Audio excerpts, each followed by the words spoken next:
Hello student, আজি আমাৰ হাতত আছে উদালগুৰি ডিস্ট্ৰিক্টৰ প্ৰি ফাইনাল এক্সামৰ সোশিয়েল সায়েন্সৰ কুৱেশ্যন পেপাৰ তো এতিয়াও কোনো ডিস্ট্ৰিক্টত প্ৰি ফাইনাল এক্সাম আৰম্ভ হোৱা নাই উদালগুৰি ডিস্ট্ৰিক্টতে প্ৰথম প্ৰি ফাইনাল ষ্টাৰ্ট হৈছে আৰু উদালগুৰি ডিস্ট্ৰিক্টত ইংলিশ আসামিজ এক্সাম অলৰেডি হৈ গল আৰু আজি উদালগুৰি ডিস্ট্ৰিক্টত সোশিয়েল সায়েন্সৰ এক্সাম আছিলে তো আমি অলৰেডি ইংলিশ আৰু আসামিজ কুৱেশ্যন পেপাৰ আমাৰ চেনেলত দি দিছো তোমালোকে যদি চোৱা নাই তোমালোকে চাই ল'ব পাৰা আৰু আজিৰ এই প্ৰশ্ন পেপাৰখন হৈছে সোশিয়েল সায়েন্সৰ উদালগুৰি ডিস্ট্ৰিক্টৰ প্ৰি ফাইনাল এক্সামৰ তো বাকি ডিস্ট্ৰিক্টৰ ষ্টুডেন্ট সকলে এই প্ৰশ্ন পেপাৰখন ভালদৰে প্ৰেক্টিস কৰিব পাৰা প্ৰশ্ন পেপাৰখন তোমালোকৰ বাবে বহুত ইম্পৰ্টেন্ট হয় আৰু ছাত্ৰ ছাত্ৰীসকল তোমালোকে প্ৰশ্ন পেপাৰ বিলাক যদি ভালকে প্ৰেক্টিস কৰা তেতিয়া কিন্তু তোমালোকৰ মেট্ৰিক ফাইনাল পৰীক্ষাটো এই প্ৰশ্ন পেপাৰ বিলাকৰ পৰা বহুত প্ৰশ্ন কমন আহি যাব পাৰে কিয়নো তোমালোকৰ এই প্ৰি ফাইনালৰ কুৱেশ্যনছ বোৰ মাৰ্চ কৰিহে তোমালোকৰ মেট্ৰিক ফাইনালৰ প্ৰশ্ন পেপাৰখন বনাই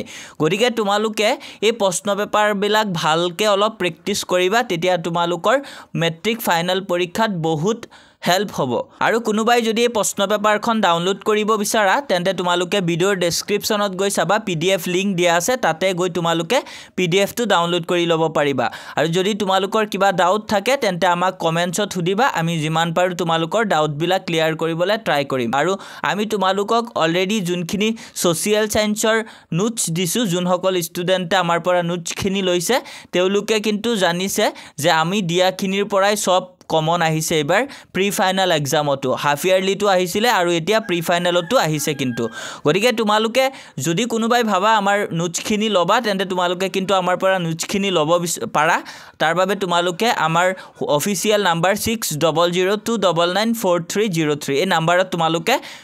কন্টাক্ট কৰিব লাগিব আৰু ছাত্ৰ ছাত্ৰীসকল আজিৰ ভিডিঅ'ত তোমালোকৰ বাবে এই প্ৰশ্ন পেপাৰখনে আছিল এতিয়া তোমালোকে প্ৰশ্ন পেপাৰখন ভালদৰে চাইলো আৰু আমাৰ চেনেলত যদি আজি নতুন আহিছা তেন্তে চেনেলটো কিন্তু সাবস্ক্ৰাইব কৰিবলৈ তোমালোকে পাহৰি নাযাবা তো এতিয়া তোমালোকে প্ৰশ্ন পেপাৰখন ভালদৰে চাইলোৱা